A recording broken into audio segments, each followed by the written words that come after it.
Well, welcome back to GBNAmerica, where I'm delighted to have with me Eva Ritvo to talk about a really extraordinary issue that's going on in America, and that is families won't talk to each other because of their political choices.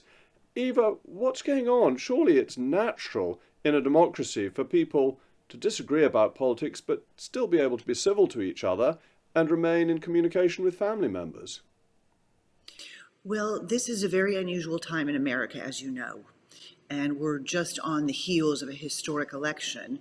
And this was an election that stirred up a lot of emotions on both sides. And since the election, President-elect Trump has been making a lot of decisions.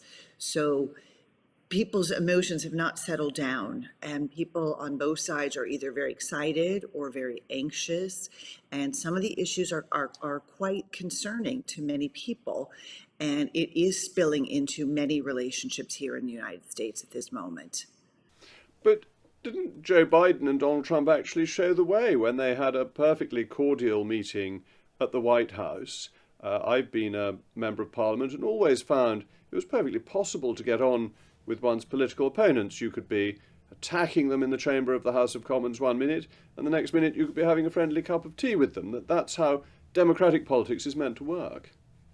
Well, I think ideally you're absolutely correct. I think the difference now is that the people that we're talking about are not the ones who really have power, and they're not the ones that really know what's going on. It's the population that gets bits and pieces of information and is feeling scared.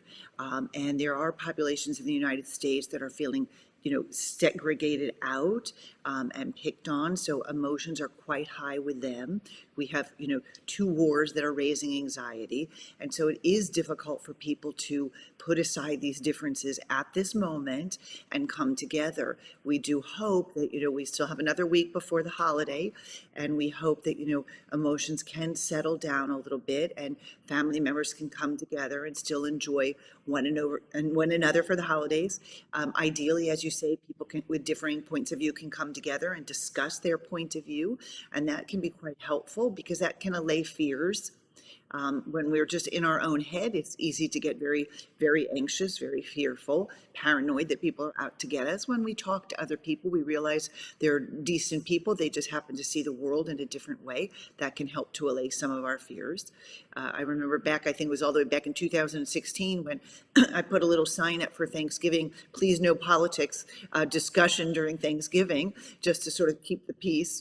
So that's another route that people can go, which is we're here together as family, we're here to celebrate, but we don't need to talk about politics on this particular day. And I saw a figure that in terms of marriage, it used to be 30% of people got married across the political divide. That's gone down to 21%. So people are arranging their lives to avoid political disagreement. Well, again, I think we're in a very unusual time where particularly Donald Trump captures our attention. And so it's hard to sort of put it aside and say, oh, I love all these things about you. We disagree on this, because it's a 24/7 news cycle that he's masterful at keeping our attention. And so it's a different world than we used to be in. And people are more anxious, more distressed, or more exhilarated, again, depending on which side they're on. But either way, it stays in our psyche more than it used to. And I think that's where a lot of the difficulties are coming from, because as you said, politicians are trained to disagree. They're trained to debate, to argue. They know how to do it, and then they know how to, come to a concession and agree and move forward as friends and colleagues. Husbands and wives aren't necessarily trained in that. And especially if they don't have all the information, they can get very upset about things. And some issues, people do take personally if it touches close to home.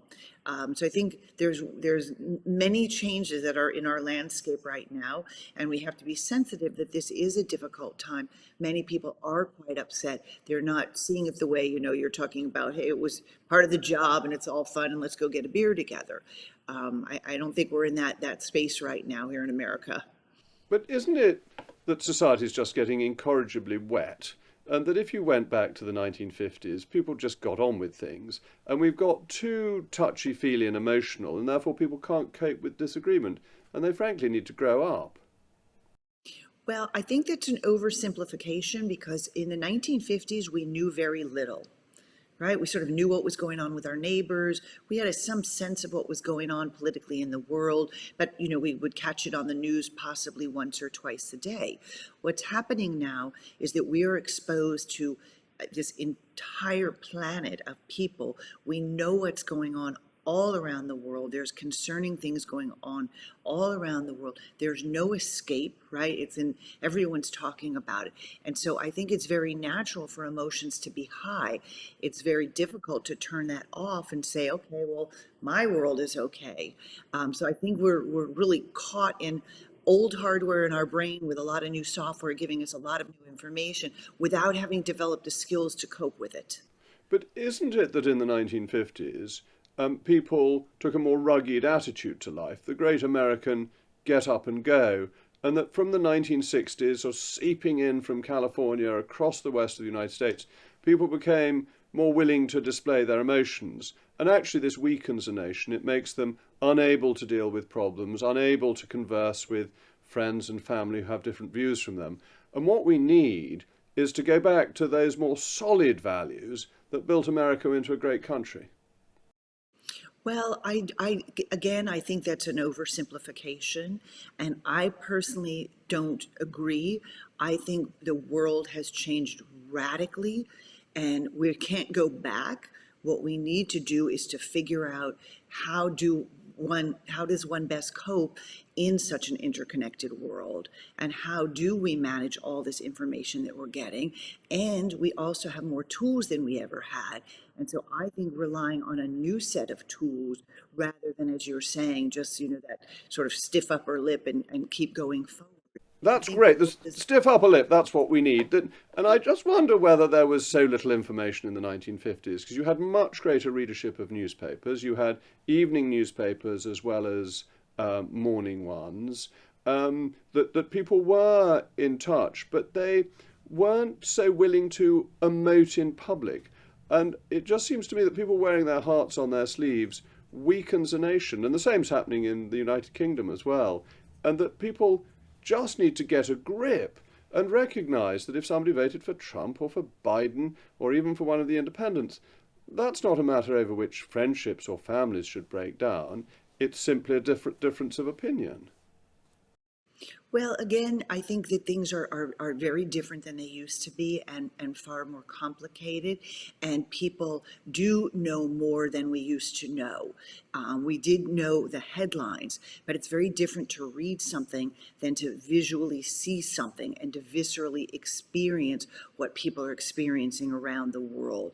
And so rather than saying, we just have to toughen up, I think we have to figure out how do we develop skills with this added information, with the fact that we viscerally feel this, and how can we cope best to help more people, to empower more people, and to not see other people as enemies. When we are exposed to a lot of bad news, that secretes cortisol in our brain.